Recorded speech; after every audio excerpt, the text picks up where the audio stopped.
নমস্কাৰ। সেইদিনা ঘৰৰ আলমাৰীটো চাফা কৰোঁতে এখন পুৰণি কিতাপত চকু পৰিল। সেই কিতাপখন হৈছে 1986ৰ ডক্টৰ গুণাৰাম খনিকৰৰ বনদৰৱৰ গুণ কিতাপখন। কিতাপখনত এনে এবাৰ চকু ফুৰাই চালো।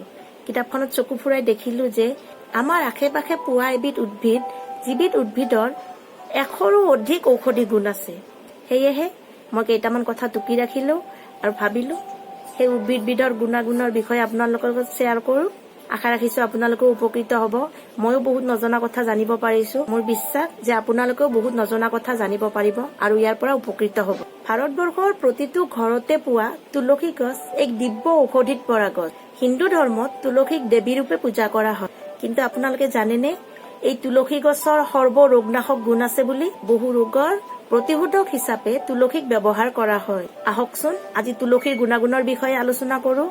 ঘৰত তুলসী গছ ৰুলে ঘৰৰ পৰিৱেশ স্বচ্ছ হৈ থাকে, কিয়নো তুলসীৰ গোন্ধই তাৰ আশে পাশে থকা ভাইৰাছ নাশ কৰে, পৰিৱেশ শুদ্ধ কৰি ৰাখে। তুলসী পাতত ভিটামিন চি, কে আৰু কেলছিয়াম, মেগনেছিয়াম, ফছফৰাছ, লো, পটেছিয়ামৰ দৰে খনিজ পদাৰ্থ থাকে। তুলসীত যথেষ্ট পৰিমাণে প্ৰটিন আৰু আঁহ থাকে।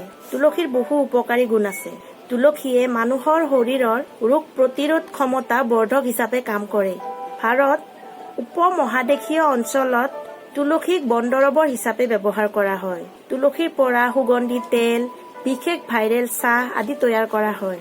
তুলসীত থকা এন্টিভাইৰেল, এন্টিবেক্টেৰিয়া গুণে জ্বৰ হোৱাৰ পৰা শৰীৰটো সুৰক্ষা দিয়ে। কলা জালুকৰ লগত তুলসী পাতৰ ৰস খালে জ্বৰ নিৰাময় হয়। তুলসীৰ পাত উতলাই ইলাইচিৰ গুড়িৰ সৈতে খালে শৰীৰৰ উষ্ণতা হ্ৰাস হয়। তুলসীত থকা কামফেন, চিনল আৰু ইউজনলে বুকুখনক ঠাণ্ডা লগাৰ পৰা ৰক্ষা কৰে। মৌ আৰু আদাৰ সৈতে মিহলি কৰা তুলসী পাতৰ ৰস খোৱাটো ব্ৰংকাইটিছ, হাঁপানি, ইনফ্লুৱেঞ্জা, কাহ আৰু চৰ্দিত অতি উপকাৰী।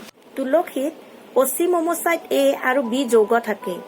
এই যৌগবোৰে চাপ হ্ৰাস কৰে আৰু মগজুৰ নিউৰোট্ৰেন্সমিটাৰ চেৰ'টনিন আৰু ডোপামিনৰ ভাৰসাম্য ৰক্ষা কৰে। তুলসীয়ে ৰক্তচাপ হ্ৰাস কৰে।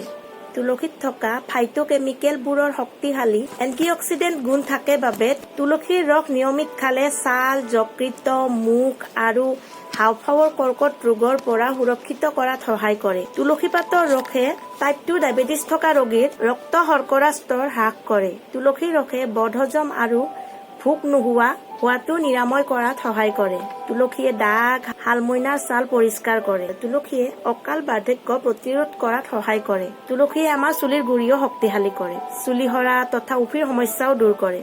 তুলসীৰ পাত আৰু আমলখি থেতেলিয়াই মূৰত ঘঁহিলে চুলি সৰা বন্ধ হয়। পোক পতংগই কামুৰিলে তুলসীৰ ৰস থেতেলিয়াই লগালে বিষ নাইকিয়া হয় আৰু জ্বলা পোৰাও যথেষ্ট পৰিমাণে কমি যায়। তুলসীয়ে দাঁত আৰু দাঁতৰ আলুও শক্তিশালী কৰি দিয়ে। মুখত যিকোনো ঘাঁ হলে তুলসীৰ পাতৰ ৰস লগালে ঘাঁ সোনকালে ভাল হৈ যায়। তুলসীৰ বহু শাৰীৰিক আৰু মানসিক স্বাস্থ্যৰ লাভালাভ আছে। বেছি ভাগৰ লাগিলে ভাগৰ দূৰ কৰিবৰ বাবে তুলসীৰ পাতৰ ৰস খাব লাগে। দীঘলীয়া অধ্যয়নৰ সময়ত তুলসীৰ পাতৰ পানী খালে শিক্ষাৰ্থীৰ মনোযোগ বৃদ্ধি কৰাত সহায় কৰে। তুলসীত অপৰিসীম এন্টিবেক্টেৰিয়া, এন্টিভাইৰেল আৰু এন্টিফাংগাল গুণ আছে, যিয়ে আমাক বিভিন্ন ৰোগৰ পৰা সুৰক্ষিত কৰে। আৰু যে কত কিমান গুণ আছে তুলসীৰ, সেয়ে যদি ঘৰত তুলসী নাই পদূলিমুখত তুলসী নিশ্চয় ৰুৱক আৰু ইয়াক নিয়মিত ব্যৱহাৰ কৰি বহু ৰোগৰ পৰা আঁতৰত থাকক। এয়া মই কোৱা কথা নহয়, বনদৰৱৰ কথা। বিশ্বাস কৰিলে আমি সদায় উপকৃত হ'ম। আজিলৈ ধন্যবাদ।